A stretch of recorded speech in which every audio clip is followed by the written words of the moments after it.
husband is honey when he gives money. आनंद का सौदा करें। পানি খাইছে। আর এরপর দিন তো সকালবেলা, আজকে সকালবেলা ও আবার আমাদেরকে একটা মেসেজ করছিল যে আমি নেপালে যাব আজকে, গিয়ে ওই মেয়েকে ধরবো, ধরে মানে ও হচ্ছে ওই মেয়েকে এক্সপোজ করছিলাম। রিজিকের শরীরটা খারাপ, রিজিক ওর পাপার সাথে কথা বলতে চায়, ও ফোনটা পিক করতেছে না। তখন হচ্ছে ইকরা অনেক কান্নাকাটি করতেছিল যে ও ওই মেয়ের সাথে আসছে, আমি জানি ও কোন রুমে আছে, ডিলাক্স রুম সবই। বার্থডে তো ওর, ও ওই দিন আবার ওই মেয়ের বার্থডে ছিল, ওই মেয়ের বার্থডে সেলিব্রেট করার জন্য আলভিওকে নেপালে নিয়ে গেছে। অ্যান্ড ইকরা এগুলো সব জানে।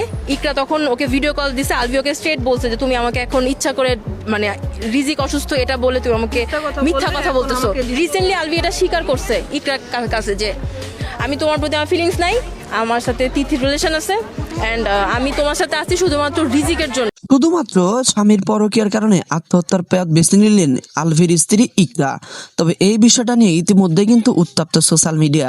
আপনারা হয়তো ইতিমধ্যে বিষয়টা নজরে এসেছে যে ইকরা আত্মহত্যা করেছে, কিন্তু এই আত্মহত্যার পিছনে খুব বড় একটা রহস্য লুকিয়ে আছে, এইটা হয়তো আপনারা অনেকেই জানেন না। তবে এই আত্মহত্যার পিছনে অনেকটাই দাবি করতেছে তার স্বামীর পরকীয়ার কারণে। একবার ভাবতে পেরেছেন এই হাসি খুশি মানুষটা শুধুমাত্র তার স্বামীর পরকীয়ার কারণে আত্মহত্যার পথটা বেছে নিলে? নিজের স্বামীর সাথে অন্য কোনো মেয়েকে কেউই সহ্য করতে পারবে না, আলভির স্ত্রীও সহ্য করতে পারেনি। তিনি সবকিছু জেনে শুনে আত্মহত্যা করেছেন। তিনি যখন বিষয়টা সবচেয়ে ভালোভাবে বুঝতে পেরেছেন, তখনই কিন্তু তিনি আত্মহত্যা নামক পথটাই কিন্তু বেছে নিয়েছেন। তো এই আলভির আত্মহত্যার আরো কিছু রহস্য আমরা চলুন পুলিশের মুখ থেকে শুনে আসি। ডিএসএস এভিনিউ 2 এ আমরা আজকে সকাল 11টার দিকে আমরা তথ্য পাই যে একজন নারী আত্মহত্যা করেছে। তার ডেড বডি ঝুলে আছে। তখন সাথে সাথে আমাদের একটি টিম পাঠায়, সেখানে গিয়ে তখন দেখতে পাই যে ইতিমধ্যে তাকে ইসলামিয়া হসপিটালে নিয়ে গেছে চিকিৎসার জন্য স্থানীয়রা। সেখানে গিয়েও দেখা যায় না, সেটা তাকে, ওনার নাম হচ্ছে আফরা ইবনাত খান ইকরা। ইকরাকে তখন কর্মীটোলা জেনারেল হসপিটালে চিকিৎসার জন্য নিয়ে যাওয়া হয়, স্থানীয়রাই নিয়ে গেছে। তারপরে সেখানে তাকে চিকিৎসা দেওয়া হয়, তাকে মৃত ঘোষণা করে। তো এখানে আমার পুলিশের একটি টিম ওখানে গিয়ে তদন্ত করে এবং সিসি ক্যামেরার ফুটেজগুলো কালেকশন করে।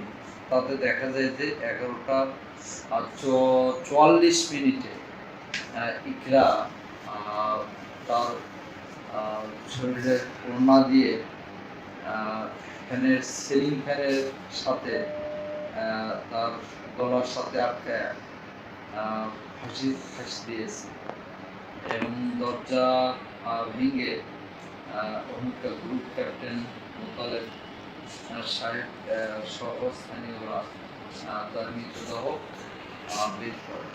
বের করে প্রথমে চিকিৎসার জন্য নিয়ে যায়। তারপরে আমরা কর্মীটোলা থেকে তার মৃতদেহের ইনকোয়েস্ট করে পোস্টমর্টম রিপোর্টের জন্য আমরা সোহরাওয়ার্দী মেডিকেল কলেজ হসপিটালে প্রেরণ করেছি। এই ব্যাপারে আমরা মৃতের বাবা মার জন্য অপেক্ষা করেছি, তারা এসেছে এবং এ বিষয়ে আইনগত ব্যবস্থা প্রক্রিয়া। স্বামী জায়ের আলভী উনি অভিনেতা ছিলেন, আমরা যতদূর জেনেছি উনি নেপালে আছেন। তো তাদের মধ্যে মনোমাল্য থাকতে পারে। এখন কি কারণে আত্মহত্যা করেছে এটা আমাদের তদন্ত চলমান, নিবিড় তদন্ত অনুসন্ধান সাপেক্ষে আমরা পরবর্তীতে একটা বিস্তারিত ফাইন্ড আউট করি। প্রথমে আমরা পরকীয়ার এই ধরনের কিছু পাই। ফেসবুকে একটা পোস্টের তথ্য আমাদের হাতে এসেছে, সে লক্ষ্যে আমরা এতে আত্মহত্যার একটা অবহেলাজনিত বিষয়